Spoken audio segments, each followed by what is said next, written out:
Who's ready to take a trip back in time with this classic? Today we're making old-fashioned chili dogs. They're hot, they're messy, they're delicious. First things first, let's give these hot dogs a little personality. Grab a knife and slit them right down the middle, but don't go all the way through. Leave them connected just a bit and fold those things out like wings. Trust me, we're taking your basic hot dog to new heights. Now, on to the star of the show, the chili. Start by browning a pound of ground beef in a pot. We're going to add salt and pepper to this, and here's a little secret.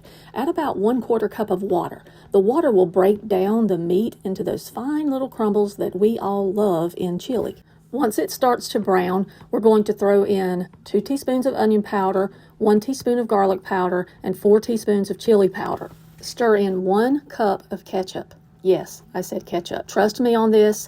It's the sweet kick this chili needs. Turn the heat to medium-low, and we'll let this simmer while we get the hot dogs ready. Add a little oil to a hot skillet and drop those hot dogs the split side down. We want to get them golden and crispy on each side. While those hot dogs are browning, let's get the buns ready. Split them open and lay them on a baking tray. Nothing fancy. We're just going to give them a nice place to land.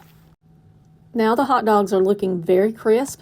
We're going to toss them right on top of the buns, and then we'll spoon that simmering chili over the top, followed by a generous amount of shredded cheddar cheese. Now just slide that tray under the broiler just until the cheese melts, until it is gooey perfection. Keep an eye on it because we don't want to burn the cheese.